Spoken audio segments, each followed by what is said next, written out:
네, 안녕하세요. 네, 실전 GS 수업 시작하겠습니다.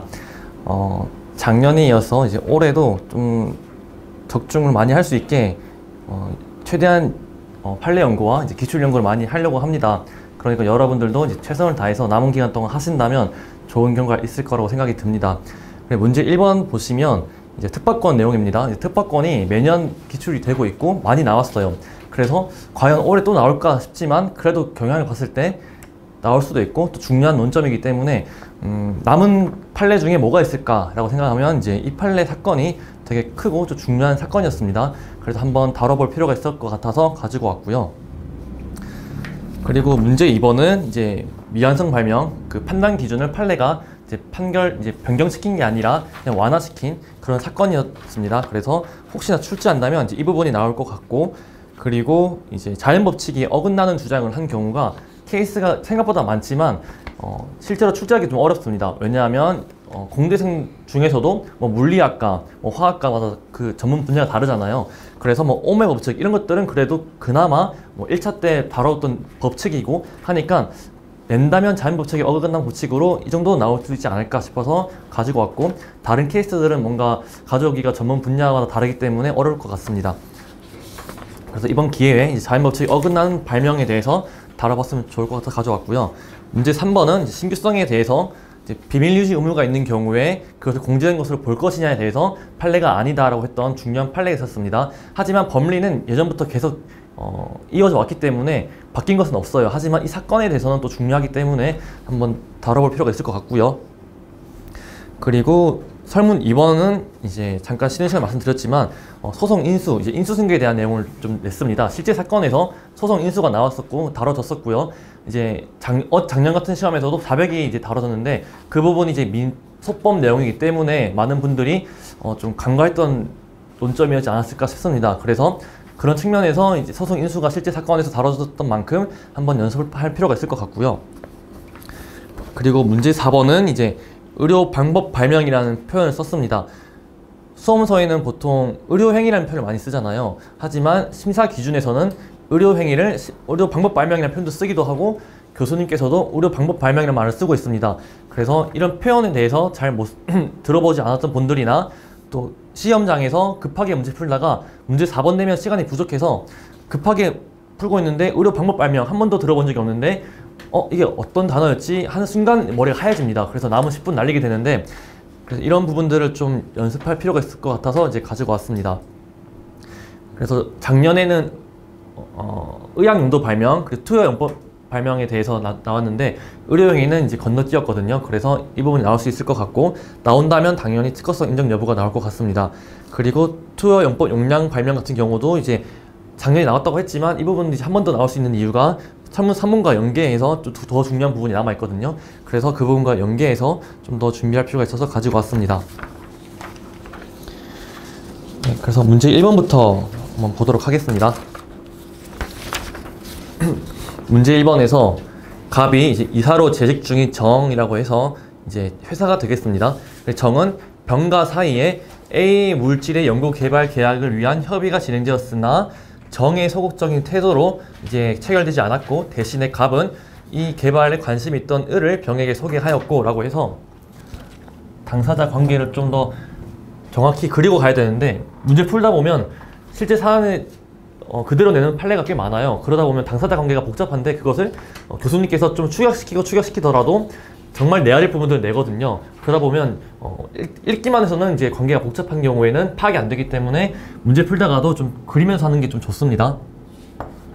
원래라면 정과 병에 대해서 보면 이제 개발하려고 협의를 했으나 이게 안 됐죠. 그래서 이제 정에 소속되어 있던 갑이라는 사람이 그러면 병에게 다른 분을 소개시켜줘야겠다라고 해서 을이라는 자에게 이제 연결시켜 줍니다. 그래서 관심이 있던 을을 병에게 소개하였고, 이제 을과 병 사이에 실제로 이제 개발 약정이 체결이 되었다. 네, 을과 병의 항암제 개발 약정 내용으로는 을은 이 사건 개발 약정에 필요한 연구 자금을 부담하고 이 표현부터가 이제 발명자가 누군지에 대해 중요하겠구나 라고 생각이 들 겁니다. 그래서 자금을 댄 것만으로는 발명자가 아니다. 그 판례 떠올리셔야 되고, 그리고 연구 개발 과정에서 발생하는 특허 가능한 발명 일체는 원칙적으로 을의 자산에 귀속시킨다 라고 되어 있다 라고 해서 이제 을에게 병이 이제 보통 발명자가 이제 되겠죠. 왜냐면 연구원인데 정 회사가 돈을 지원해가지고 후원해가지고 병이 이제 연구 개발할 수 있도록 도와주는 건데, 정은 그 발명 물질에 대해서 딱히 관심이 없어서 안 됐고, 그러면 이제 갑이 다른 물주인 을을, 돈 많은 물주를 병에게 소개시켜 준 겁니다. 그래서 계약을 통해서 병이 이제 발명을 하면 이 발명자는 병이 되지만 이 계약을 통해 이전돼서 마지막에 원칙적으로 을에게 귀속시킨다 라고 보시면 되겠습니다. 그리고 갑은 이제 병에게 하루 또는 이틀 간격으로 주사로 시험할 것을 제안하는 등 특허와 관련된 연구 개발의 아이디어를 제공하는 방법으로 관여라는 표현을 통해서 또 갑은 발명자가 아니겠구나 라는 것을 떠올리셔도 되고요.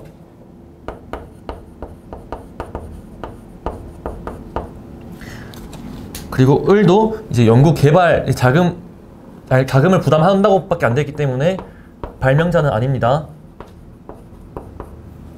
하지만 승계는 될 수 있고요. 그래서 병에게 하루 또는 이틀 간격으로 주사로 시험할 것을 제안하는 등 특허와 관련된 연구 개발의 아이디어를 제공하는 방법으로 관여했고, 항암제 개발 약정에 따른 연구 감시자와 을의 책임자로서 연구 개발 과정 전반을 관리하였다라고 해서 이런 부분들은 또 판례를 통해서 발명자는 아니다라는 것들을 문제 해설을 통해서 캐치하셔야 됩니다.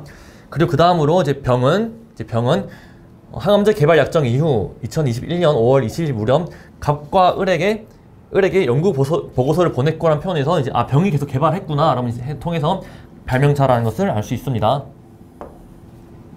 보냈고, 갑과 을은 병의 연구 성과를 기초로 갑과 을을 공동 발명자로 표시하였다. 보시면 좀 의아하겠죠? 아니, 보면 이제 갑은 발명자가 아니고 을도 발명자가 아니지만 계약을 통해서 이제 발명이 병의 원칙이 기록되었다가 계약을 통해서 을에게 승계가 된다라고 하면 승계인이 됩니다. 그래서 이 부분을 통해서도 이제 혹시나 문제를 출제하면 할 수 있지만 이것도 너무 좀 어려울 것 같아서 제꼈는데, 여러분 공부하실 때 이제 발명자로 표시된 게 뭐 손해배상 청구 그 대상이 아니다, 아니면 실제적으로 판단해야 된다, 이런 판례도 떠올릴 수 있습니다. 공동 발명자로 표시하여 명칭을 A형 물질을 이용한 항암제로 하는 발명을 공동 출원하였다라고 해서 결국에 출원인이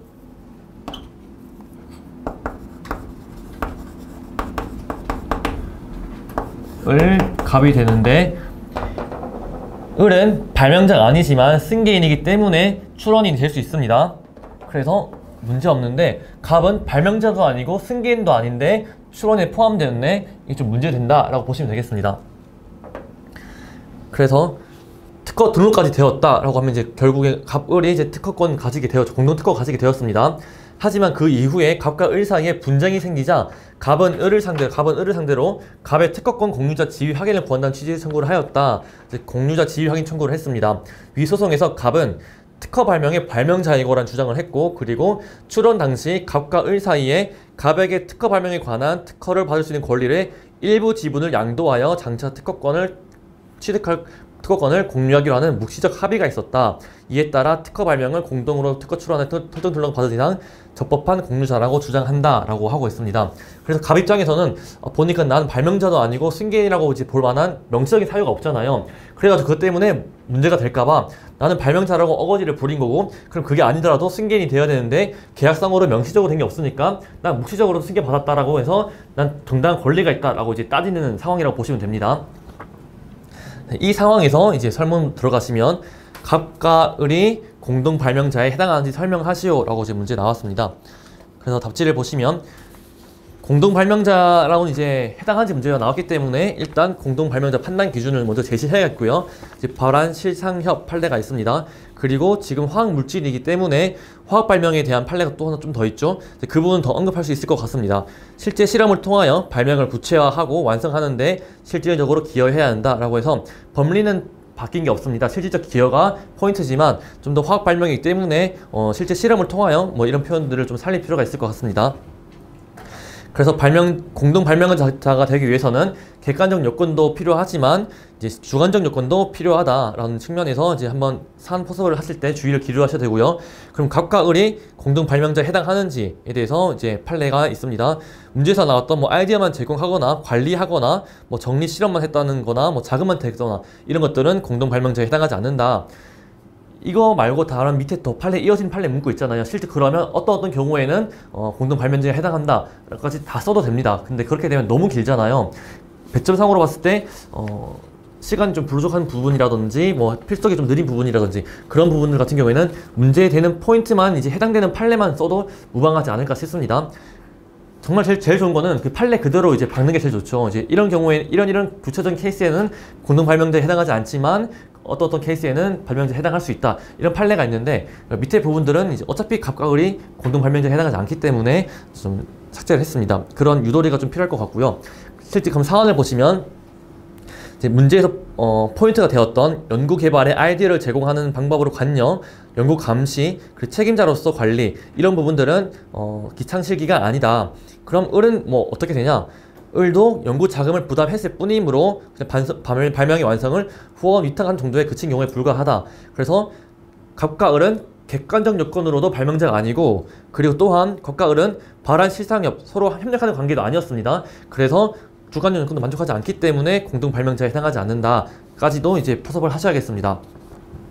그래서 결론으로는 그럼 발명자가 누구냐라고 또 이제 생각이 들 수 있기 때문에 병이 발명자면 변론으로 갑과 을은 공동 발명자에 해당하지 않는다라고 정리하시면 되겠습니다. 10점이기 때문에 논점은 2개입니다. 그래서 하나하나 목차 잡고 마지막 결론 내리시면 되고 거기에 대한 이제 목차로서 이렇게 잡으시면 되겠습니다. 그럼 설문 2번으로는 갑과 을이 적법한 공유자인지 설명하시오라고 물었습니다. 그래서 공유자가 되려면 발명자이거나 발명자가 아니더라도 승계인이면 일부 지분 승계인이면 공유자가 됩니다. 그래서 그 부분 좀 주의하셔야 되겠고요. 그래서 문제를 풀 때 지금처럼 좀 친절하게 설문 1번과 2번으로 발명자에 해당하는지 안 하는지 판단하게끔 해주고 공유자인지 아닌지 판단해주면 당연히 승계인으로 넘어가기 때문에 오해가 없는데 설문 1번을 건너뛰고 그냥 바로 적법한 공유자인지 물었을 때 시험장에서 긴장하게 되면 아 발명자가 아니네? 그럼 공유자가 아니겠네? 이런 식으로 논리가 흘러갈 수 있거든요. 그래서 발명자가 아니더라도 승계인이면 공유자가 될 수 있다라는 측면 좀 주의하시기 바랍니다. 그래서 공유자가 되려면 일단 발명자 또는 승계인이 되어야 되는데 발명자가 아닙니다. 하지만 을은 승계인이에요. 그럼 을이 처음부터 그럼 지분을 모두 가지고 있는데 이 갑이라는 자에게 발명자는 아니지만 일부 지분 승계인인 경우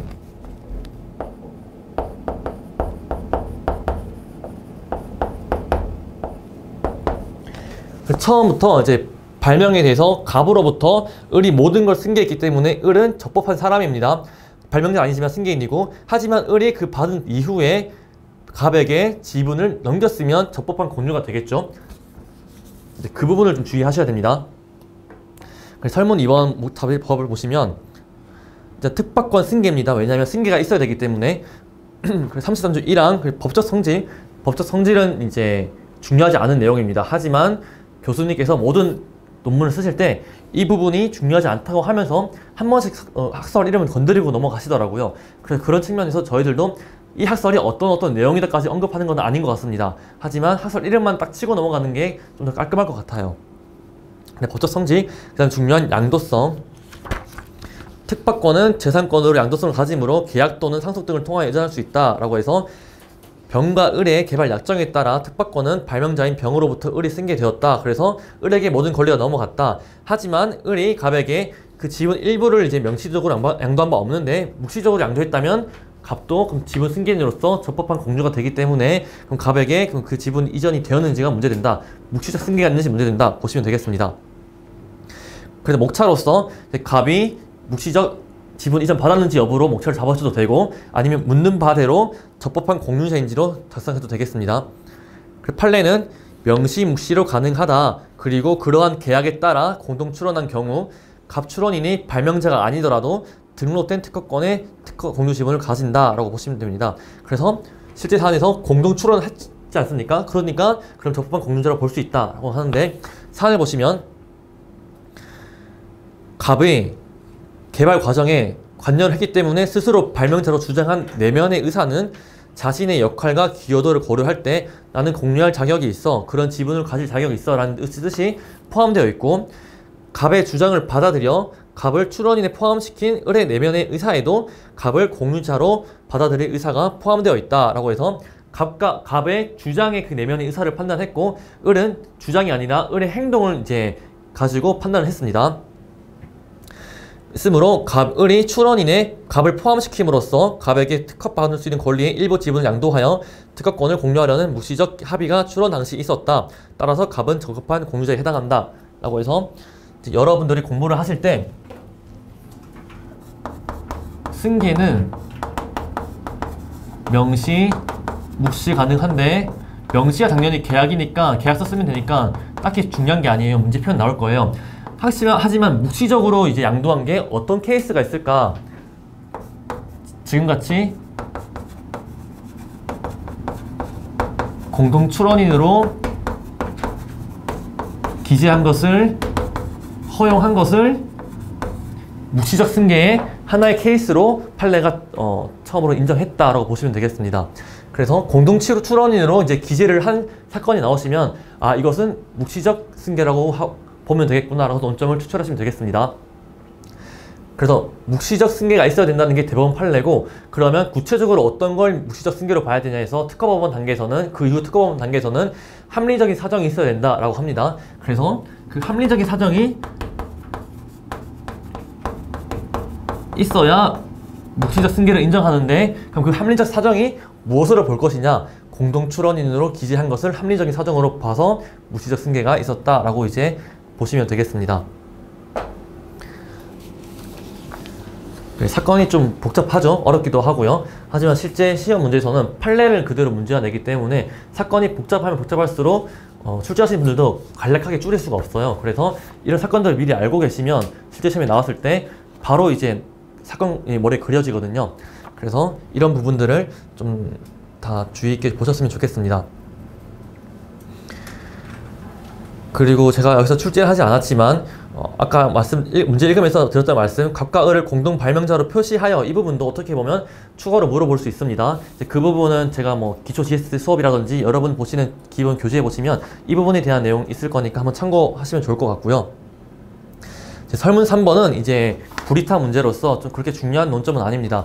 하지만 이렇게 주논점에 대해서 문제 설문 1, 2번 냈다가 교수님께서 배점이 좀 약간 꼬이는데 좀 남는데, 그럼 이 배점을 어떻게 구성을 하지 했을 때, 그럼 이제 였다 모르겠다, 불이타도 내야겠다 해가지고 짱돌 문제를 봤거든요. 설문 3번으로. 그런 식으로 이제 나왔을 때 설문 1, 2번 잘 풀다가 설문 3번에서 뭐지 해서 시간 끌 수도 있기 때문에 그런 부분들 좀 대비가 필요할 것 같아서 좀 불이타 문제를 가지고 왔습니다. 갑은 특허권의 공유자 지위 확인 청구와 더불어 단독 실시권이 있다는 확인 구하는 취지로 청구하였다. 갑의 특허권 공유자 지위 확인 청구 부분 및 단독 실시권 확인 청구 부분이 적법한지 설명하시오 라고 해서 10점이 나왔습니다. 답지를 바로 가시면 이제 확인 청구, 이제 확인의 소입니다. 그래서 이 부분도 이제 민소법에 있는 기본 일반론 처음에 쓰는 부분 있잖아요. 이제 의치지, 요건, 이제 확인의 이익, 요건 청구 적격인가요? 그거 써도 되는데 여기서는 청구 적격이 문제되지 않기 때문에, 그리고 특허법 시험이기 때문에 다른 기타 일반론은 좀 제하고 정말 중요한 확인의 이익만 작성을 했습니다. 그래서 바로 이제 갑의 확인 청구 적법 여부로 넘어가서 문제에서 묻고 있는 바대로 이제 공유자 지위 확인 청구 적법 여부 판례, 그 다음에 단독 실시권 확인 청구 적법 여부 판례 작성을 했습니다. 판례를 보시면 이제 원고가 특허권의 공유자로 등록되어 있음에도 적법한 공유자가 아니라고 다투고 있으므로 공유자 지위 확인 청구는 가능하다. 하지만 일단 공유자로 등록되어 있는 이상 99조에 따라서 원칙적으로는 다른 공유자 동의 없이 특허 발명을 실시할 수 있기 때문에 법적으로 허용된 권리이기 때문에 그거를 굳이 법원에서 판결로서 단독 실시권 확인 청구를 받을 필요가 없다라고 해서 이 부분은 확인액이 없다라고 이제 판례가 구분을 했습니다. 그래서 사건에 따라서 확인의 이익이 있는 경우와 없는 경우가 있는데, 지금 확인 청구한 대상이 좀 표현이 좀 헷갈릴 만큼 좀 헷갈리는 편이잖아요. 공유자 지위 확인 청구, 단독 실시권 확인 청구, 이 부분이 헷갈리기 때문에 좀 구분할 필요가 있을 것 같아서 가지고 왔습니다. 사안은 이제 한번 좀 읽어보시면 되는데, 사안 풀이를 하실 때 이렇게 좀 짱돌 문제 같은 경우에는 문제에서 주어진 내용 아니면 그런 표현들을 계속 반복적으로 쓰시면 좋습니다. 이제 민석봉 강사님 중에서도 이제 3퍼섭의 힘을 줘라고 할 때 그냥 판례 표현도 그대로 반복해서 써라, 아니면 문제에서 표현도 그대로 반복해서 써라, 만약에 그 판례 잘 모르겠으면 이렇게 설명을 하시거든요. 근데 그것처럼 이렇게 짱돌이 나왔을 때는 문제 표현이라든지 판례 표현을 가지고 좀 반복적으로 기재하면서 양을 좀 풍부하게 쓰는 게 좀 더 바람직할 것 같습니다. 네, 그래서 문제 1번 같은 경우에도 보시면 10점, 10점, 뭐 8점, 8점 뭐 이렇게 나온다고 했을 때 4점, 4점, 5점, 5점으로 논점 하나씩 구성을 하신 다음에 목차 1, 2, 마지막 3 이렇게 구성하시는 게 가장 베스트입니다. 네, 그렇게 계속 답안 작성을 연습하실 거고 계속 거기에 맞게끔 목차를 구성하시면 되겠습니다. 네, 그래서 문제 1번은 이제 이렇게 마무리를 하고 이제 문제 2번으로 넘어가면, 문제 2번은 아까 말씀드렸듯이 미완성 발명입니다. 발명의 완성에 대한 판단 기준을 완화시킨 판례인데, 자, 문제 2번을 보시면 갑은 이제 구성 A에 연결되는 누전 방지용 구성 B의 구조적 개선을 통하여 A, B의 침수 시 누전 및 감전 방지를 위하여라고 했기 때문에 A와 B가 결합되구나 보면 되겠고요. 그리고 A, B, C 및 D를 포함하는 침수 시 누전 방지 장치를 출원하여 특허 등록 받았다. 발명의 구성은 A, B, C, D로 구성이 되겠습니다. 그리고 갑 특허 발명은 구성 A로부터 흘러나오는 누설 전류가 물을 통해 구성 B로 대부분 흘러가고, 그래서 A라는 구성이 있는데 이제 B라는 구성을 이제 결합을 시키는 거겠죠. 그래서 이제 A로부터 흘러나오는 전류가 좀 더 거리를 벌리면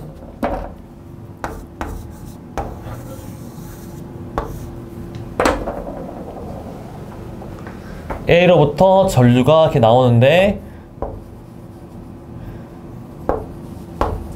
B로 대부분 흘러가게 만들어서, 이게 침수된 이제 사람도 물에 빠졌어요. 인체로는, 사람으로는 전류가 가지 않게 하는 게 기술적 특징이 있다. 근데 이 원리는 구성 A와 구성 B 사이에 물이, 여기 물이 침수했으니까 물이 좀 있을 거잖아요.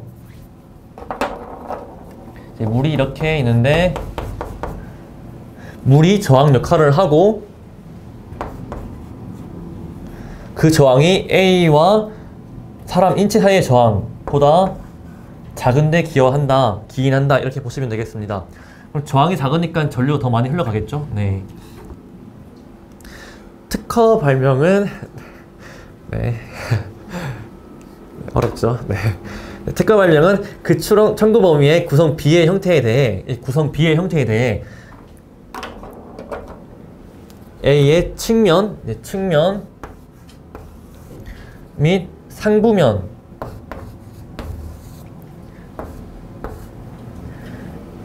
각각의 적어도 일부를 포함한 형태로 구성 A의 주변에 구성 B를 구비하여 라고 기재가 되어 있습니다. 그래서 뺑 둘러가지고 사람이 접근 못하게 하는 거죠. 막아주는 역할이 거죠. 그리고 더 추가로 설명드리면 나머지 구성 C는 뭐 플라스틱으로 또 막아주는 뭐 이런 구성이 실제 사는 시간 뭐 있었는데, 이거 문제가 뭐 직접적으로 영향을 안 끼치기 때문에 이제 설명을 안 했습니다. 실제 뭐 기출되더라도 필요 없는 부분은 설명을 빼거든요. 양을 좀 줄이기 위해서. 그래서 기재되어 있다. 발명의 설명에는 도면의 구성 B가 구성 A를 바닥도 있을 수 있고요. 측면 그리고 상부에서 포위하는 구조로도 구성할 수 있다라고 해서 여기에도 이제 B가 있을 수 있겠네요. 발명의 설명의 기재를 통해서요. 특허 발명의 구성 요소들을 비롯하여 발명의 목적을 달성하기 위한 수단으로 구성 A의 주변에 배치된 구성 B에 대한 여러가지 실시에와 도면 및 누전 방지 효과에 대해 구체적으로 기재하고 있다. 구체적 게시도 되어 있습니다. 그 다음으로 이제 을이 갑 특허 발명에 대하여 무효 심판을 청구하자 갑은 추가적으로 검증 시료를 제출하였는데, 갑의 검증 시료는 구성 B가 구성 A의 하부면, 양측면, 상부면을 모두 돕는 구조이다. 그 다음으로 이제 각 물음은 독립적이다. 설문 1번 보시면 이건 이제 뭐 단문입니다. 미완성 발명과 명세서 기재불비의 구별에 대하여 설명하시오. 이 부분은 이제 아마 다른 수험서 교재에 다 나와 있을 거예요. 그래서 바로 이제 답지로 넘어가시면 일단 바로 이제 문제 풀도 되지만 5점이기 때문에 논점은 하나입니다. 묻는 바대로 못 찾아보면 되는데, 그러면 여기서 이제 논점을 쓰시고 마지막 결론으로 쓰시거나 이 문제 같은 경우는 단문이기 때문에 결론으로서 뭐 적법하다, 부적법하다, 인용신결이다, 기각신 이렇게 묻는 게 아니잖아요. 그래서 이럴 때는 그냥 뭐 일반 뭐 의취지 짧게 쓰시고 논점으로 마무리하셔도 문제없다라고 보여집니다. 그래서 5점, 6점 이렇게 나온 경우에는 처음부터 묻는 바대로 크게 빵 주고 마지막에 결론을 쓰시거나 아니면 그 쓰기 전에 일반론으로서 뭔가 쓰고 싶은데 의취지라도 뭔가 쓰고 넘어가고 싶다. 그러시면 첫 번째 목차에서 일반 의취지로서 짧게 쓰시고 두 번째 목차에 논점으로 빵 쓰는 게 또 이제 방법이 되겠습니다. 그래서 미완성 발명과 명세서 규제 분류가 나왔기 때문에 여기에 대해서 일반론을 좀 언급하고 싶다 싶어서 그럼 의치라도 쓰고 넘어가자 싶어서 1번 목차에 짧게 딱 건드리고요. 그 다음으로 이제 주 논점이 문제에서 묻는 바대로 이제 구별 목차 썼습니다. 그래서 판례는 이제 대법원 판례를 써도 되지만 특허법원 판례에서 이제 이 판례를 대부분 교수님도 인용하고 계시기 때문에 이 판례를 써도 무방하다 보여집니다. 그래서 구별되어야 하므로 거선, 보권, 법률적 효과를 달리한 점에서 이렇게 암기하시면 되겠습니다. 그리고 이제 보론으로서는 제가 계속 강조했던 의용발에서 기존의 강사님들은 이제 의용발에서 이제 명태서 기재요건과 발명의 완성이 동시에 판시를 했다라고 해서 구분하지 않는 것 같다라고 이제 대법원 판례로 이제 딱 제시하시는데 최근에는 이제 그런 발명의 완성이라는 표현을 삭제하고 계속 판시하고 있다. 그래서 미완성 발명을 기준을 완화시킨 만큼 거기에 발맞춰가지고 의용발에서도 구분하려는 취지에서 삭제했다. 이렇게 보시면 되겠습니다. 그래서 이제 이렇게 단문 준비하시면 될 것 같고 그 다음으로 주 문제로 볼 수 있는 설문 2번으로 넘어가면 이제 을은 무심판을 청구했잖아요. 그러면 을은 갑 특허 발명이 이제 오매 법칙에 반하는 것이므로 자연 법칙에 유효된다고 주장하였고 그 특허 심판원은 을의 주장을 판단함과 함께 또 직권으로 이제 특허 발명의 실시례 중 일부에 따라 제작한 을의 검증 시료를 검증한 결과 모든 경우에 특허 발명이 목적한 효과에 달성하지 않았으므로 발명이 완성되지 않았다고 판단하였다. 또한 이제 특허 심판원은 특허권자인 갑의 검증 시료가 특허 발명의 명세서에 기재된 4개의 실시례에 따른 누전 방지 장치 형상 및 또 특허 발명의 형상과 다른 것이어서 특허 발명의 어느 실시례에도 해당하지 않는 바 검증 시료에 의한 실험 결과가 특허 발명이 목적하는 효과 달성이 확인되지 않으므로 발명이 완성되지 않았다고 판단하였다라고 해서 판단이 두 가지가 있는데 처음으로는 갑 특허 명세서 실시례가 1, 2, 3, 4 4개가 있습니다. 4개가 있는데 을도 제가 문제 풀 때는 을이 이제 뭐 자연법칙이 위배된다는 주장만 했지만 실제 사건에서는 을이 이제 자연법칙도 위배되고 이렇게 뭐 미완성 발명이다까지 주장 다 했습니다.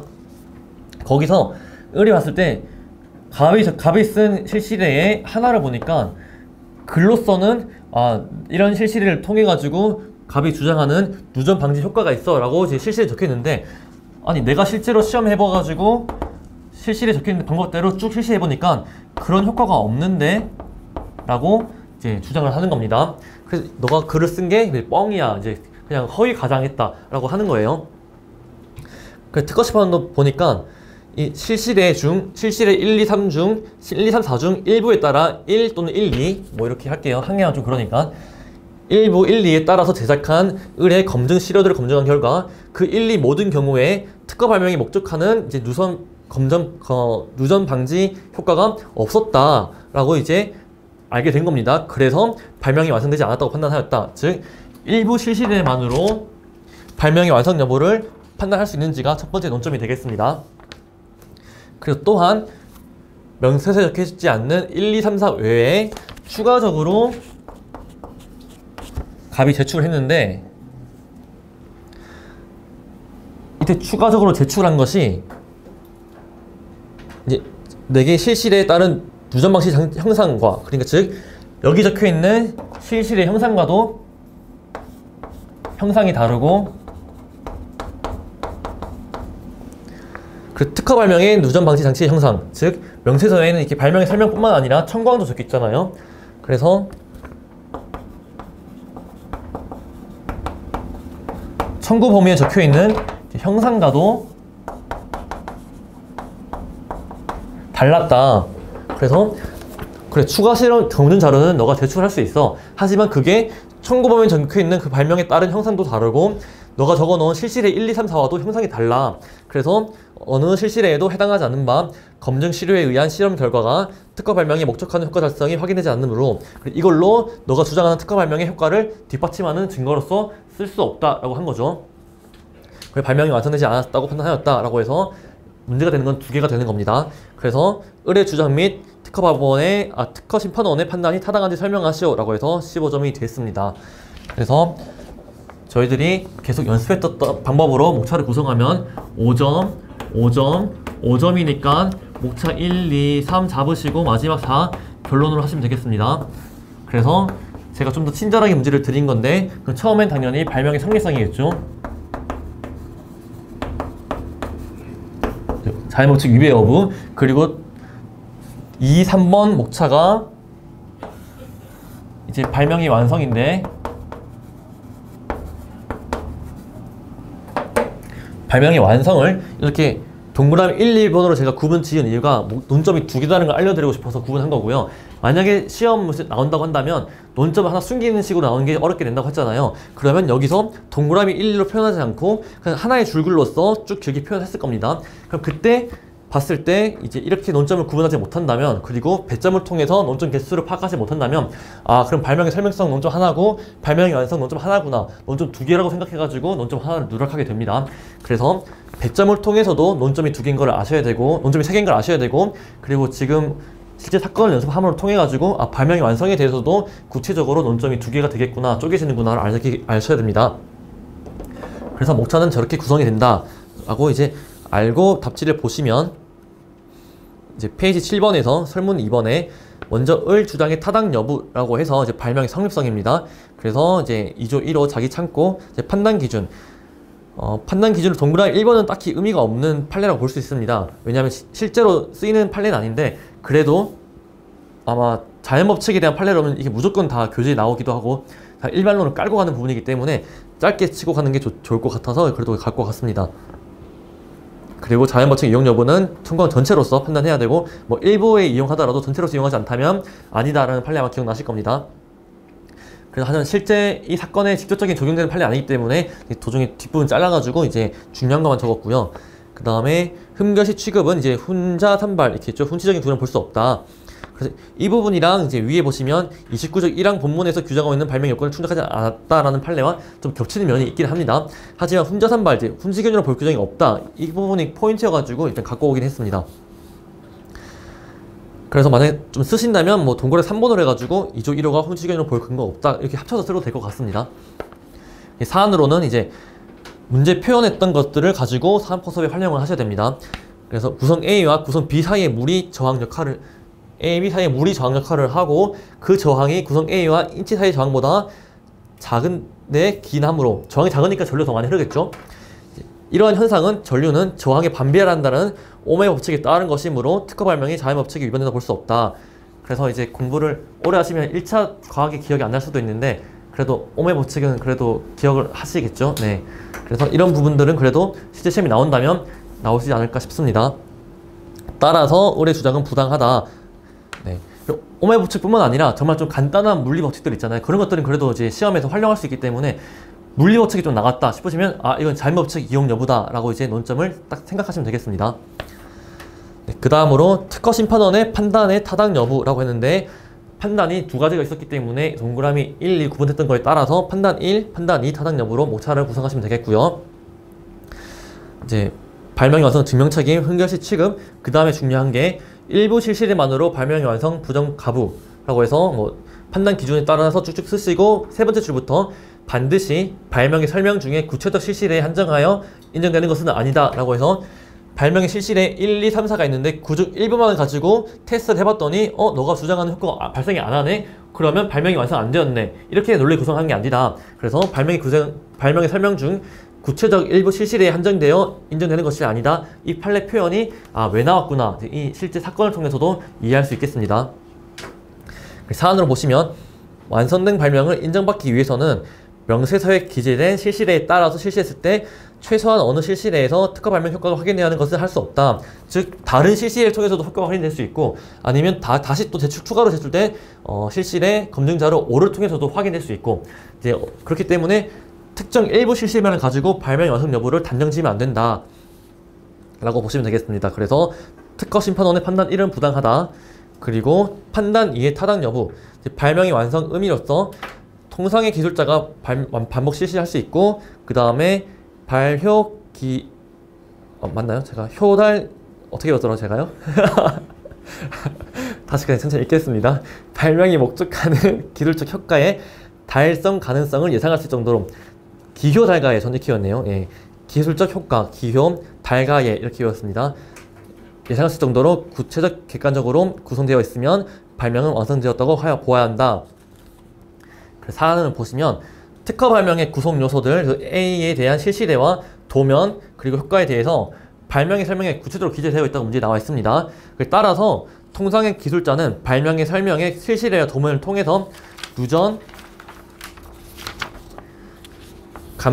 누전이 방지될 수 있도록 구성 A의 구조를 적절하게 변경할 수 있다라고 이제 문제 표현을 통해서 추측할 수 있다. 즉 심판원은 추가 제출된 검증 시료가 실시례와 청구 범위와 다르다는 것만으로 바로 배척을 했는데, 그래 다를 수는 있지만 이제 변경될 수 있도록 이제 발명 설명에 구체로 적혀 있다. 그리고 구성 B의 형태에 대해 청구 범위와 발명 설명의 기재에 비추어 갑의 검증 시료는 발명 구성 B의 형태에 포함되므로, 즉 구성 B가 하부면, 상부면, 측면까지 모두 다 포함될 수 있다라고 적혀있기 때문에 청구 범위랑 다르다 하더라도 발명의 설명을 통해서 얼마든지 통상 기술자가 충분히 예측할 수 있다. 그래서 검증시료 이것은 청구 범위랑 다르고 실시라도 다르지만 발명의 설명에 그런 기체에 포함됐다는 그 기제를 통해 가지고 예측할 수 있다, 이렇게 볼 수 있습니다.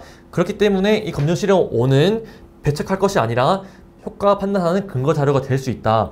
따라서 통상의 기술자가 구성 A가 목적하는 효과를 달성할 수 있다는 것을 예상할 수 있다. 그러므로 특허 발명은 완성되었으므로 기호 달가의 함으로 판단 2는 부당하다. 실제 시험에 나온다면 친절하게 안 주어집니다. 그럼 특허 심판원은 줄글로서 이렇게 판단하고 이렇게 판단했기 때문에 발명이 미완성되었다라고 판단했다. 이렇게 돼버리면 그냥 논점으로서 미완성 발명 여부로만 판단했겠지만 쪼개서 판단하셔야 됩니다. 판례가 두 가지가 있다. 구분해서 작성하셔야 됩니다. 네, 이렇게 해서 논점 1, 2, 3, 4까지 마무리를 할 수 있겠습니다. 네, 문제 2번도 좀 쉽지가 않지만 그래도 좀 준비가 필요할 것 같아서 가지고 왔고요. 그 다음으로 문제 3번도 중요합니다. 법리는 바뀐 게 없습니다. 예전부터 비밀유지 의무가 이제 있으면 공지되지 않은 것으로 본다라고 판례를 그대로 이제 확인한 판례라고 볼 수 있지만 실제 사건에서도 다뤄졌었고 이 부분에 대해서도 교수님께서도 중요하다고 이제 좀 말씀하셨기 때문에 좀 연습이 필요할 것 같습니다. 그래서 문제 3번을 한번 같이 보면 갑은 무와 이제 계약을 했습니다. 갑은 무와 선행발명 3인 제품 한 대, 그 제품 한 대를 이제 납품을 설치하기로 하는 계약을 했는데 그 제품 한 개가 이제 선행발명 3이라고 본다라고 이제 문제가 주어져 있고요. 그 내용으로는 제품의 설비치 완료 시를 이제 무가 지정한 장소에 목적물을 설치하고 무의 입회하에 시운전까지 해서 무가 시운전 합격 확인까지도 해야 그 시점에 정하고 라고 이제 되어 있습니다. 좀 까다롭게 했죠. 그리고 무와 갑은 사전 서면 동의 없이 본 계약의 체결 및 그 이행에 관한 설명을 제3자에게 누설할 수 없다고 해서 비밀유지 의무까지도 계약에 포함시켰습니다. 그런데 또 병이라는 자도 새로 등장하는데 이 병이라는 자는 또 갑이 병에게 의뢰를 맡겨 계약을 했다고 보면 되겠습니다. 의뢰에 따라서 병이라는 자가 선행발명 3인 제품을 제작했고 그에 따라서 갑에게 납품했고 갑은 그것을 무에게 2016년 이제 1월 29일 날 최초 납품했다. 그럼 이게 과연 공지된 걸로 볼 수 있을까가 또 문제됩니다. 며칠 후, 그리고 바로 며칠 후에 갑과 병은 무의 입회하에, 왜냐하면 계약에 따라서 입회해야 된다고 했기 때문에 입회하에 선행발명을 시운전을 했고 또 이 시운전을 했던 모습을 촬영한 선행발명 3의 사진으로부터 그 구성요소와 상호 결합관계를 어렵지 않게 파악할 수 있다로부터 이 시운전도 혹시나 공지된 걸로 볼 수 있지 않을까가 또 문제됩니다. 위 시운전에는 각과 병을 비롯하여 무의 허락을 받은 사람들만 참석하였다. 하지만 제한된 사람들만 또 참석했다. 그리고 계약상으로도 이제 비밀 유지 의무가 있기 때문에 이런 부분들은 공개된 것을 보지 않겠다는 것을 또 캐치하셔야 되고요. 갑은 시운전 당시 우와 협의한 대로 그 협의 내용에 따라서 즉 계약이 완료된 게 아닙니다. 협의한 대로 제품 개량을 한 다음 2017년 6월경에 드디어 최종 완성품을 납품하였습니다. 그렇기 때문에 그럼 이때 공개된 것으로 보아야 한다가 중요하겠습니다. 한 다음 이제 이때 갑은 특허 발명에 관한 과제와 아이디어를 제공하였다라고 해서 이때는 갑은 발명자가 아니겠죠. 그리고 병이란 자가 납품을 했기 때문에 이때 병은 발명자가 되겠습니다. 그래서 한 3, 4년 전부터 이제 계약에 대한 내용이 문제에 기출되고 있습니다. 그래서 계약에 대한 이제 해석을 저도 이제 실제 시험에서 써가지고 정말 만점을 받았었고요. 그런 식으로 이제 계약에 대해서 구체적인 사건을 묻다 보니까 나올 수밖에 없는 경우가 있긴 합니다. 그래서 설립 900 계약과 문제 1번에서 말한 계약을 좀 구분하셔야 됩니다. 문제 1번에서 말했던 계약은 다시 돌아가서 보시면 문제 1번에서 위에서 세 번째 줄 보시면 계약 내용으로는 쭉쭉 가서 연구개발 과정에서 발생하는 특허 가능한 발명 일체를 의뢰 자산으로 귀속시킨다라고 해서 이것은 특박권의 승계에 대한 내용이 계약에 포함된 겁니다. 하지만 문제 3번은 그냥 설비 구매 계약입니다. 특박권을 이전시키기로 한 계약이 아니라는 거 구분하셔야겠습니다. 실제 시험에서는 계약이란 표현 때문에 바로 이제 긴장해가지고 특박권 승계됐네 라고 간주할 수 있는데 그게 아니다. 그냥 물건만 구매한 거기 때문에 병이 이제 물건을 만들어서 원시적으로 병에게 귀속되었다. 그래서 특박권 귀속되었다. 그래서 발명자가 병이다 라고 이제 보시면 되겠습니다. 그래서 한편 이제 나와서 최종 완성품 발명을 하지만 또 다른 제3자가 3월 24일 이때 이제 출원을 했네요. 여기에 대해서 이 출원에 대해서 신규성이 위반인지 아닌지가 문제될 때 그럼 선행 발명을 가지고 와야 되는데 시운전 최초 납품 이때를 공지된 것으로 보면 신규성에 반하겠죠. 하지만 이것을 공지된 것으로 보지 않고 최종 완성품 납품한 때를 공지된 것을 보면 출원 전에는 공지가 안 되었기 때문에 신규성이 반하지 않습니다. 그래서 공지된 것을 언제로 볼 것이냐에 따라서 이 출원이 신규성이 반하는지 아닌지 될 것이고 특허법원 단계에서는 특허법원 판사님께서는 시운전 이때 한 거를 공지로 봐가지고 신규성 위반이라고 했습니다. 하지만 대법원에서는 그것을 이제 까고 공지의 시점은 이때이기 때문에 이때는 공지된 것이 아니다 라고 해서 신규성 위반이 아니다 라고 해서 특허법원 단계와 대법원 단계가 결론이 바뀌었고 그러면 왜 이게 공지가 아니고 저때 공지됐냐고 하면 이 비밀유지 의무에 따라서 계약이 언제까지 유지가 되는지가 문제되는데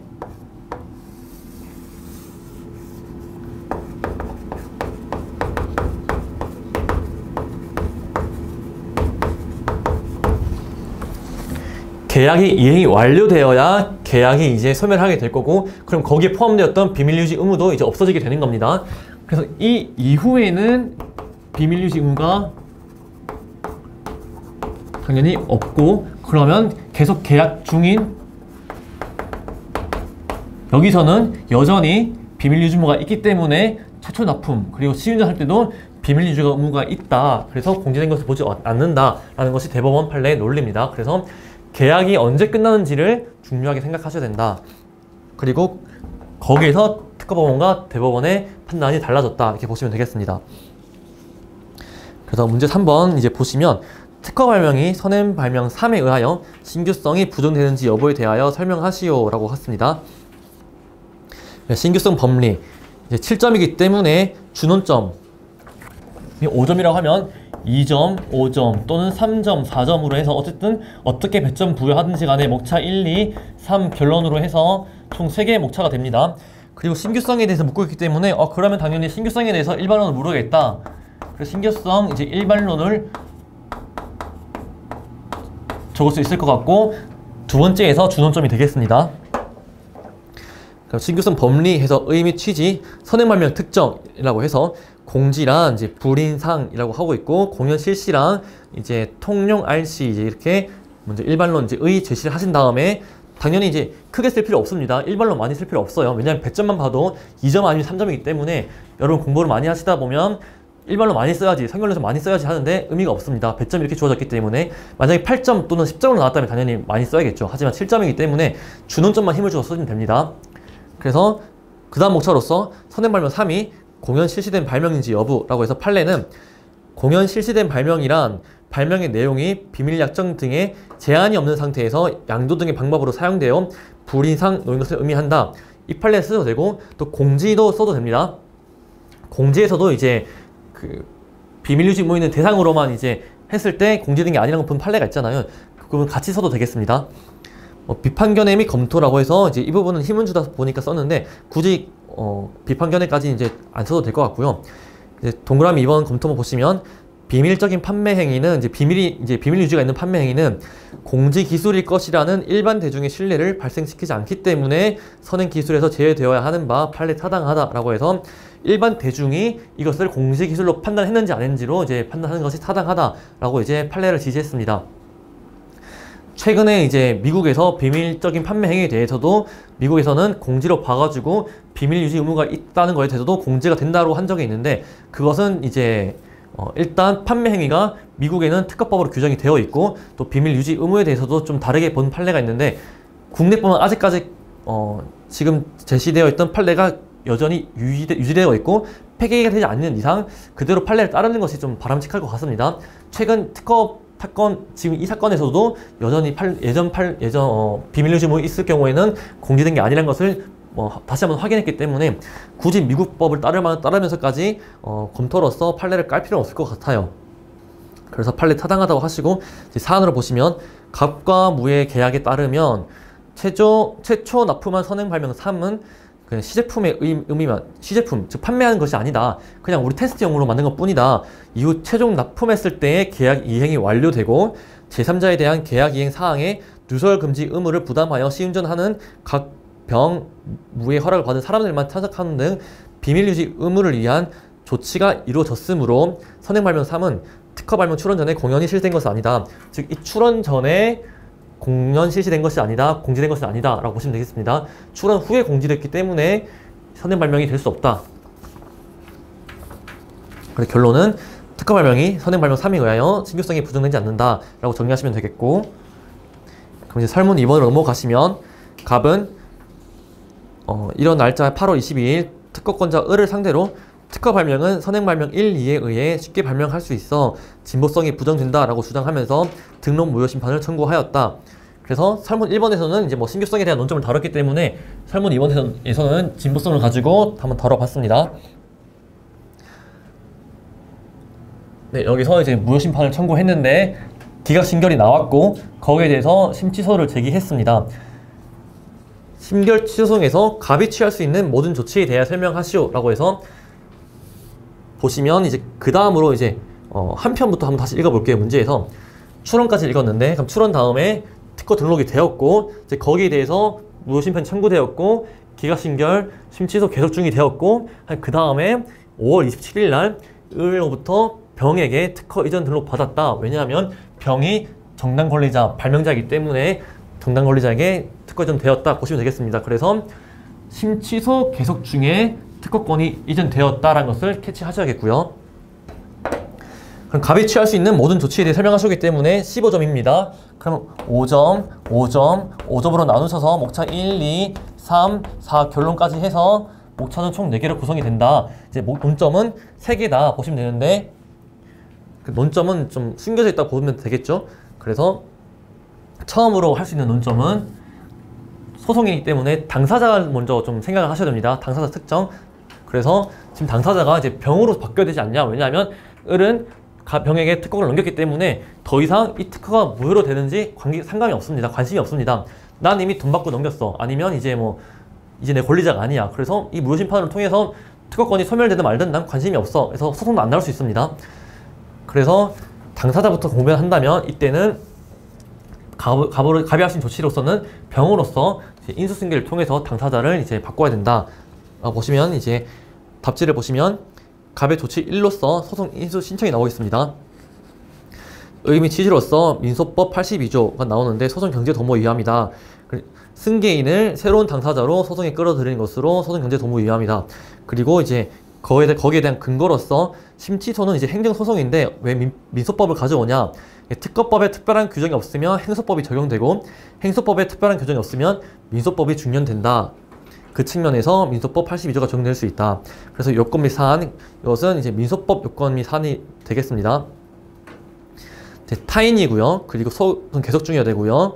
그래서 이제 소송 목적인 권리 의무 승계가 있었다. 그래서 갑은 병에게 소송 인수를 신청할 수 있다. 라고 해서 첫 번째 논점이 되겠습니다.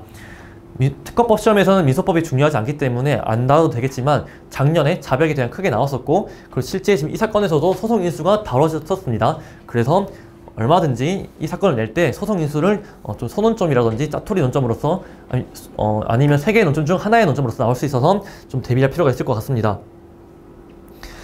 그 다음으로 이제 갑의 조치 이로서는 진보성이 부정된다고 주장을 했었는데 졌잖아요. 그러면 이제 다른 사유로서 이기고 싶지 않을까라는 측면에서 심치소로 올라가면 그 심리 범위가 이제 논점이 된다는 것을 항상 염두에 두셔야 됩니다. 그래서 첫 번째 논점은 당연히 당사자를 병으로 바꾸는 게 논점이 될 것이고 두 번째는 심치소로 올라가기 때문에 갑이 할 수 있는 조치로서는 여러 주장을 다 찔러보는 거예요. 이거 무효예요. 이거 기재불비예요. 다 찔러보는 겁니다. 그래서 심리 범위로서 무제한적으로 주장할 수 있는지 그리고 대법원, 법원도 제한 없이 판단할 수 있는지가 논점이 된다. 조치 2를 보시면 새로운 무효사유 주장 가부라고 해서 이 부분 무제한설, 제한설 이 부분 판례들은 아마 잘 아실 겁니다. 그래서 갑은 심치소에서 무효 심판 단계에서 주장했던 진보성 외에 다른 무효 사유도 주장 입증할 수 있다가 조치가 될 것이고 그럼 또 다른 그 조치로서 33조 1항 위반의 무효 사유를 주장할 수 있는지 이 부분도 실제 사건에서 다뤄졌었습니다.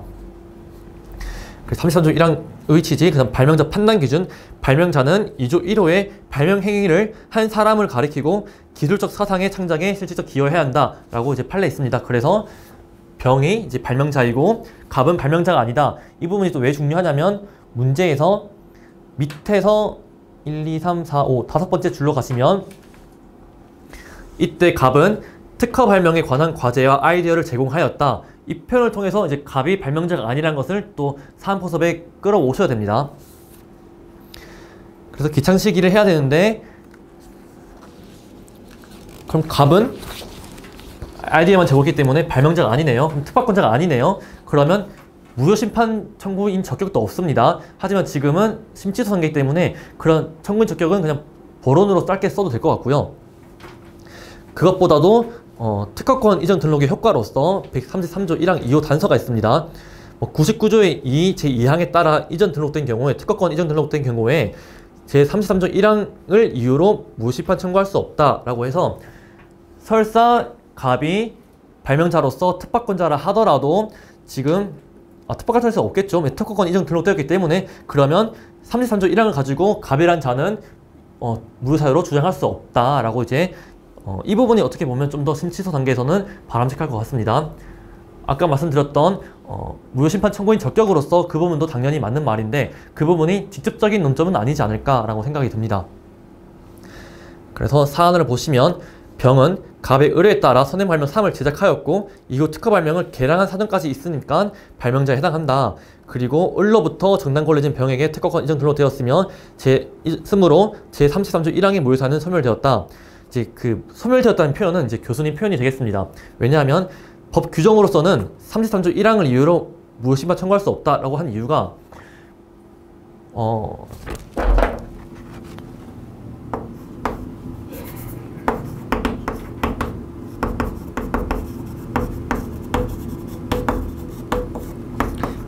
을이 가지고 있는 특허를 보니까 무효사유가 있어가지고 정당 권리자인 병에게 이전하면 이제 무효사유가 없어져야겠죠. 무효사유가 여전히 있다고 해버리면 다른 분들도 무효사유를 청구할 수 있게 됩니다. 그런 측면에서 이제 교수님 입장에서는 33조 1항을 이유로 무효심판 청구할 수 없다라는 게 무효사유가 있던 특허 발명을 이 무효사유는 당연히 제33조입니다. 정당 권리적인 넘겼으면 이제 무효사유고 이 부분에 대한 무효사유는 없어졌기 때문에 무효심판을 청구할 수 없다라고 이제 하지 않았냐라는 게 교수님의 설명이십니다. 그래서 사안에서 이제 무효사유 소멸되었다라는 표현은 이제 법 규정 판례는 아니고 이제 교수님 설명으로 보시면 되겠습니다. 그리고 또한 갑은 특허 발명에 관한 과제와 아이디어를 제공하였을 뿐이므로 발명의 완성을 후원 위탁한 정도에 불과하다. 따라서 갑은 발명자에 해당하지 않는다. 또 승계를 볼 수 없다. 그래서 갑은 제33조 1항 위반에 무효사유를 주장할 수 없다. 갑은 병을 인수 참가 신청을 해야 하고 심치소송에서 제33조 위반에 무효사유를 주장할 수 없고 그거 외에 무효사유를 주장한 조치를 취할 수 있다. 이렇게 정리하시면 되겠습니다. 문제가 좀 많이 어렵지만 기출보다 조금 높게 준비하는 게 좀 더 바람직하다고 생각은 했었기 때문에 이런 식으로 준비하는 게 좀 더 좋을 것 같아요. 네. 문제 3번은 이제 좀 짜투리 문제긴 한데 시운전에 대한 내용입니다. 갑은 2022년 3월 14일 무에게 병의 또 다른 특허권입니다. 이제 기존의 문제와 다르게 문제도 보시면 다음 각 물음에 답하시오 해서 각 물음 독립적이다 라는 표현에 좀 더 주의를 하셔야 되고요. 그러면 실제 시험에서 아마 다 이런 표현을 쓰고 있을 겁니다. 그리고 병의 또 다른 특허권인 특허 방법을 구현한 제품 한 대를 납품하기로 하는 설비 구매 계약 2를 체결하였다라고 해서 이제 이때는 실제 사건은 이제 1이었고 이제 여기서는 이제 2가 되겠습니다. 이 2에 대해서 갑과 무는 계약을 했는데 주의를 해야 되는 거는 본문에 있던 내용에서는 구매계약 1과 함께 갑은 또 병에게 의뢰를 했었죠. 하지만 지금 설문 3번에서는 구매계약 2를 하면서 병에게 의뢰한 사정이 없습니다. 그래서 문제가 좀 불친절하게 나올 수 있다는 것이 이제 기출에서 나온다는 것이 이렇게 본문에서는 이제 의뢰까지 했다는 표현이 있지만 설문 3번에서는 의뢰한 사정이 없기 때문에 문제를 흐름에 따라서 읽다가 그러면 갑이 의뢰 맡겼다는 사정이 똑같이 여기서 의뢰 맡겼겠구나 라고 생각할 수도 있습니다. 하지만 여기서는 의뢰한 사정이 없다라는 것을 주의하셔야 되고 체결하였고 갑은 설비 구매 계약에 따라 제품을 제작 및 납품하여 무에 입회하에 특허 발명을 시운전하였다. 그 후 무는 그 제품을 사용하였다면 병 특허권을 침해한 것인지 설명하시오 라고 이제 문제에서 묻고 있습니다. 8점이니까 이제 4점, 4점 이렇게 나누시면 되겠죠. 4점, 4점으로 논점 나누셔가지고 목차 1, 2, 3 결론으로 목차 구성을 하시면 되겠습니다.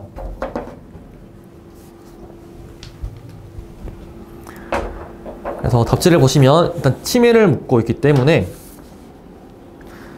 침해에 대한 일반론 쓰셔야 되는데 지금은 또 당사자가 2명입니다. 병이 아니죠. 갑과 무가 되기 때문에 여기서도 문제가 좀 논점을 숨긴 이유가 병 특허권을 침해한 것인지 설명하시려 할 때 당사자가 누군지는 좀 숨겼습니다. 그래서 갑과 무를 별개로서 이제 논점을 추출하셔야 된다. 이렇게 보시면 되겠고요. 그래서 갑의 행위가 직접 침해인지 여부, 그리고 다음 목차로서는 무의 행위가 직접 침해인지 여부로 나누시면 되겠습니다. 그래서 첫 번째로 갑의 행위부터 보자면 의민 여건으로서 제가 이렇게 썼는데 이 부분은 이제 수업 시간에 말씀드렸듯이 정차화 교수님의 논문에서 봤는데 그 이후의 논문에서는 이제 정차화 교수님의 랩실에 있는 이제 연구원 분께서 쓰신 논문에서는 이런 표현이 아니라 여러분 다 알고 계시는 유보정업제라는 논문에 쓰시더라고요. 그래서 굳이 이 표현이 아니라 유보정업제로 쓰셔도 됩니다. 그 다음으로 이제 실시행위 독립의 원칙, 각 실시마다 이제 구분해야 되는데 방법 발명이기 때문에 이때는 특허 방법의 사용 또는 청약하는 행위에만 특허권의 효력이 미친다. 그러면 이제 그 실시 독립의 원칙에 따라서 갑의 행위를 다 구분해야 되는데 제작 및 납품 행위가 있고 시운전 행위가 있습니다. 갑의 제작 및 납품 행위는 생산 그리고 양도 행위이기 때문에 이것은 특허 방법 발명에 실시 행위를 하지 않는다. 하지만 시운전 행위는 어떻게 될까 보면 갑이 납품한 제품이 병의 특허 발명을 구현한 제품이므로 갑이 무에게 납품한 제품을 시운전하기 위해서는 병 특허 발명을 사용할 수밖에 없다. 즉 특허 방법이지만 그 방법이 구현된 물건을 시운전하고 하게 된다면 그 방법을 사용할 수밖에 없겠죠. 그래서 또한 납품하기 위한 시운전 행위는 갑의 사업상 이익을 위하여 체결한 계약상 의무를 이행하게 하는 행위이지 개인적 간접적 행위이거나 계량 발명을 위한 시험 연구 행위가 아니므로 갑이 업으로서 하는 행위이다. 즉 특허 침해 요건 중에 실시인지 여부와 그리고 업으로서 행위인지 여부를 모두 다 포섭하는 겁니다. 실제 사건에서도 갑이 주장을 했습니다. 시운전 행위는 왜냐하면 제작 납품 행위는 이제 특허법상 실시가 아니야. 하지만 지금 시운전할 때 실시 행위라고 하네. 그래, 그건 인정해. 그럼 어떻게 반박할까로 이제 논리 구성하다 보니까 그래, 특허법상 실시는 맞지만 업으로서 행위가 아니기 때문에 이 시운전 행위도 침해가 아니야라고 이제 주장을 한 겁니다. 하지만 판례에서는 아니, 업으로서 행위도 맞아라고 이제 결론이 났고요. 그래서 갑의 행위는 직접 침해에 해당한다라고 정리하시면 되겠습니다. 그 다음으로 무의 행위가 직접 침해인지 여부인데 이때는 권리 소진이 논점이 된다. 그래서 갑 행위와 무 행위가 별도의 논점으로서 4점 4점씩 구성이 돼서 목차를 나누셔야 된다라고 보시면 되겠습니다. 권리 소진은 적법하게 양도한 경우 권리 소진된다라는 법리인데 사건을 보시면 무란 자는 갑이라는 자에게 적법하게 구매를 했잖아요. 계약을 통해서. 그러면 무도 그러면 당연히 권리 소진되어서 정당하게 행사할 수 있지 않나? 그러면 무는 침해가 아니지 않냐라고 볼 수 있습니다. 그래서 이제 그 다음으로 보시면 방법 발명에 대해서 그러면 일단 소진이 될 수 있는지부터 보면 최근 판례에서는 소진이 된다고 말하고 있잖아요. 그래서 이제 그 판례 작성을 하시면 되고 사안을 보시면 무는 특허권자인 병 또는 그 실시권자로부터 특허 방법에 구현된 제품을 구입한 것이 아니라 침해자인 갑으로부터 물건을 구입했잖아요. 그래서 선결부터 갑부터 나왔고요. 그래서 침해자인 갑이 만든 제품을 양도받았기 때문에 이것은 적법한 양순이라 볼 수 없다. 그래서 권리 소진되지 않는다. 따라서 무가 갑으로부터 구입한 제품에 사용을 한 것은 갑, 병, 특허권 효력이 미친다. 침해로 본다. 라고 보면 되겠습니다. 그래서 결론으로는 갑과 무의 실시행위가 되겠습니다. 죄송합니다. 병, 특허권 침해이다. 라고 정리하시면 되겠습니다. 제품을 이제 양도 그리고 시운전하는 행위는 실제 기출 57회인가 56회입니다. 56회 한번 나왔었습니다. 하지만 그 시운전 행위에 대해서 좀 구체적으로 묻진 않았습니다. 그래서 나중에 향후에는 이제 교수님께서 기출 분석을 하시다가 이 시운전 행위에 대한 판례가 있는데 기출 문제에서는 논점으로 다루지 않고 그냥 문제 표현만 나왔었네. 그럼 나중에 물어봐야겠다라고 해서 다룰 수도 있기 때문에 이 판례에 대해서 좀 준비가 필요할 것 같아 가지고 왔습니다. 네, 그 다음으로 문제 4번입니다. 문제 4번은 일단 갑은 30에서 40 이런 범위의 이제 약물의 양을 화합물 A를 3개월마다 1회 경구 투여하는 것을 투여 이제 뭐 용법 용량이 되겠네요. 특징으로 하는 화합물 A를 함유하는 천식 치료약을 발명하여 특허 출원하였다. 쭉쭉쭉 이렇게 내용이 나와 있고요. 그 다음으로 설문 1번 가시면 이제 의료행위의 특허성 인정 여부에 대한 학설 판례 태도를 논하시오. 이런 부분들은 여러분들 공부를 좀 많이 책에서 보셨을 거니까 잘 아실 것 같습니다. 그래서 잠깐만 짚고 넘어가면 기출문제 표현 중에 이제 설명하시오라는 표현이 있고요. 논하시오라는 표현이 있습니다. 보통 명확하다고 볼 수는 없겠지만 대부분 설명하시오 문제들은 사례형 문제, 판례형 문제에서 그냥 설명을 하라고 했기 때문에 그때는 이제 판례 기준을 제시하시고 그 판단 기준에 따라서 사안 포섭을 하시면 깔끔할 수 있습니다. 추가적으로 검토를 쓸 수 있고요. 하지만 논하시오라는 문제가 나왔을 때는 대부분 그런 이제 법리에 대해서 아니면 교수님께서 다루고 있었던 단문 내용으로서 그 법리에 대해서 좀 어떻게 너희들이 잘 알고 있냐를 묻고 싶을 때 논하시오라는 표현을 종종 사용했던 것을 알 수 있었습니다. 그래서 지금처럼 의료행위에 대해 특허성 인정 여부란 것은 단문이기도 하고 중요한 논점이잖아요. 거기에 대해서 교수님께서 너희들은 어떻게 좀 깊게 정확히 알고 있냐라고 묻고 싶을 때 교수님께서는 논하시오라는 표현을 쓸 것 같습니다. 그럼 여러분들도 논하시오라는 말이 만약 실제 시험에 나왔다면 이때는 검토는 무조건 써야겠고 또 여유가 있으면 하설까지 써야겠다. 더 가능하다면 비교법적 건조까지 써야겠다라고 생각을 하셔야겠습니다. 그래서 답지를 보시면 이제 학설, 판례 이제 검토 썼는데 의료행위 같은 경우에 검토를 보시면 교재에 보시면 의료행위가 보통 이제 산의가에서 산업에 대한 논점으로 이제 숨어져 있는데 그렇게 공부하다 보면 이 의료행위는 산의가에서 산업에 이제 그냥 여러 논점 중에 하나구나라고 하위 논점으로 생각할 수 있지만 제가 수업 시간에 말씀드렸죠. 그게 아니다. 하위 논점이 아니라 하나의 큰 논점이다. 그래서 의료행위에 대해서 하나의 큰 논점인데 이거에 대해서 특허권을 줄 것인가 말 건지에 대해서 대부분의 교수님들은 주지 말자라는 게 공통된 의견인데, 하지만 어떤 근거로 주지 않을 건가 했을 때 그 중에 하나가 이제 29조 1항이 되는 것이고, 아니다, 29조 1항이 아니라 32조로 죽이자라는 견해가 있고, 아니다, 일단 특허를 주고 그 다음에 특허권 효력을 제한시키자라는 견해가 있습니다. 그래서 그런 견해에 따라서 학설을 쓰시고 검토해서 보시면, 저는 이제 29조가 아니라, 왜냐면 대부분의 교수님들이 이제는 이제 산의가로서 이제 설명을 하지 않습니다. 한국에서도 의료 산업의 비중이 높아졌으므로 이제 뭐 한미약품이라든지 이제 바이오 뭐 주식 시장 엄청 뜨거웠잖아요. 그것처럼 이제 국내 시장에서도 이제 의료 산업이 많이 발전했기 때문에 한국에서 비중이 높아졌으므로 더 이상 의료업이 산업에 포함되지 않는다고 해서 29조로 특허를 주지 말자고 할 것은 아니다. 그리고 인도적 측면은 의학 발명에도 적용될 수 있기 때문에 기존의 32조로 부정하기는 그렇고, 불특허 사유로서 의료행위를 32조에 신설해서 32조로 죽이자. 즉 32조로 죽이는 건 또 그래 맞는데, 기존의 32조로 죽일 수는 없다. 왜냐하면 지금 의학 발명에 대해서는 32조를 적용시키고 있지 않기 때문에, 기존의 법리로는 의료행위를 적용시키는 것은 의학 발명과 의료 방법을 차별하는 거잖아 라고 해서 기존의 32조가 아니라 새로운 법리 이제 신설을 해가지고 30일을 죽이자라고 해서 두 개가 있습니다. 그래서 이제 결론으로는 의료행위에 대해 특허성 부정은 타당하나 그 근거가 산의가가 아니고 이제 불특허 사유를 신설하여 거절하면 타당하다 하시면 될 것 같고, 그 다음에 투여용법 용량 발명법은 이제 아마 여러분 다 아실 겁니다. 그걸 답안 쓰실 때만 잠깐 말씀드리면, 이제 저는 종래 판례와 전원 합의체 판례를 썼습니다. 하지만 이렇게 쓰지 않고 전원 합의체 의견의 다수 의견과 별개 의견, 반대 의견 이렇게 써도 되겠습니다. 전합 판례의 반대 의견이 종래 판례의 취지에 따르기 때문에 그냥 종래 판례를 쓰지 않고 전합 판례 다수 의견 그리고 반대 의견 이렇게 써도 되겠습니다. 네, 그 다음으로는 이제 설문 3번으로 넘어가시면, 이제 각 특허 출원은 신규성 및 진보성 등 특허 요건을 만족하여 특허 등록이 되었는데, 의사을이 이 투여 용량 이것을 또 투여 방법 그대로 이제 투여 행위를 했습니다.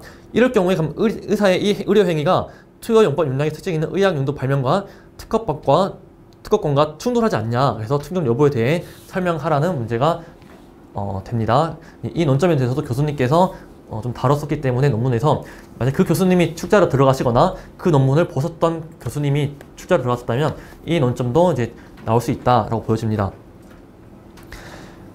이제 8점이기 때문에 목차는 4점, 4점 마지막 결론까지 구성하시면 될 것 같고요. 처음으로는 이제 발명의 유형에 따른 실시 범위, 발명의 권리 범위 광협입니다. 왜냐하면 의학 발명, 이제 의학 용도 발명은 물건 발명이냐 방법 발명에 대해서 다툼이 있죠. 하지만 판례는 물건 발명이다라고 했습니다. 그렇기 때문에 의용발의 권리 범위는 물건 발명으로서 되게 넓다 이렇게 보시면 될 것 같고요. 의료행위와 이제 투여용법 용량의 특징이 있는 의학용도 발명과의 충돌입니다. 문제점, 투여용법 용량 발명은 의사의 투여행위를 수반하죠. 왜냐하면 이런 의학은 이런 용법으로 이런 용량으로 사용하는 것이 효과가 뛰어나다는 것이 특허권이기 때문에, 그럼 의사 입장에서는 당연히 그 용법대로 사용해야 되잖아요. 당연히 그럼 충돌이 있을 수밖에 없습니다. 그럼 의사의 의료행위에 특허권이 미칠 수 있는데 그 해결 방법이 문제된다. 그래서 의사의 투여행위는 이제 의사는 업으로서 의료행위를 하기 때문에 투여용법 용량 방법의 사용에 해당한다. 하지만 오리지널 의약품을 의사가 이제 구매해서 사용하는 경우, 그리고 의사가 오리지널 의약품이 아니라 침해자, 제가 문제 3번에서도 다뤘었죠. 침해자가 이제 납품한 것을 사용하는 경우가 다를 수 있다. 오리지널 의약품을 적법 구매하여 사용하는 경우, 즉 특허권자가 제조해서 납품한 의약품을 사용하는 경우에는 당연히 적법한 구매자이기 때문에 권리 소진되어서 그 이후에 의사가 아무리 의료행위를 하더라도 침해 주장할 수 없습니다. 따라서 이때는 전혀 문제가 될 게 없습니다. 하지만 제네릭 의약품, 침해자가 만든 의약품을 사용하는 경우는 당연히 권리 소진되지 않기 때문에 침해가 될 수 있다. 하지만 의사의 의료행위는 장려되어야 되고 보호되어야 하기 때문에 그때는 의사의 의료행위를 보호하는 측면에서 특허권의 효력이 미치지 않게끔 규정을 또 새로 신설할 필요가 있다 라고 해서 문제 1-1에서 이제 학설 내용과 궤를 같이 합니다. 페이지 15쪽에서의 이제 우리나라 학설의 동그라미 3번 보시면 일단 특허를 부여하되 사후적으로 특허권의 효력을 제한하자는 견해, 즉 특허권을 부여하지만 의사가 하는 행위 같은 경우에는 보호할 필요가 있기 때문에 의사에게만은 효력을 제한하자는 것을 이제 말을 합니다. 그래서 특허권을 보호하는 측면에서는 문제가 없다. 왜냐하면 오리지널 의약품을 사용하는 경우에는 고리소진 되기 때문에 특허권이 한국에 안 미치기면 문제가 안 되지만 의사의 그런 의료 행위를 보호하는 측면에서는 규정을 신설할 필요가 있다. 이렇게 보시면 되겠습니다. 네, 이렇게 문제 4번까지 풀어봤고요. 생각보다 문제가 좀 많이 어려울 수 있습니다. 하지만 이제 복습을 이제 계속 반복하시면서 다루다 보면 실제 사건이 이제 눈에 들어오기 때문에 그때부터는 이제 복잡하지 않을 거예요. 그래서 복습을 계속 하면 할수록 그렇게 문제가 어렵지 않구나. 실제 시험에 나오게 되면 좀 수월하게 풀 수 있겠구나 라고 자신감이 생길 거라고 생각이 듭니다. 네, 자신감이 생길 거예요. 네. 그래서 오늘 정말 수고하셨고 내일 이제 뵙겠습니다. 네, 수고하셨습니다.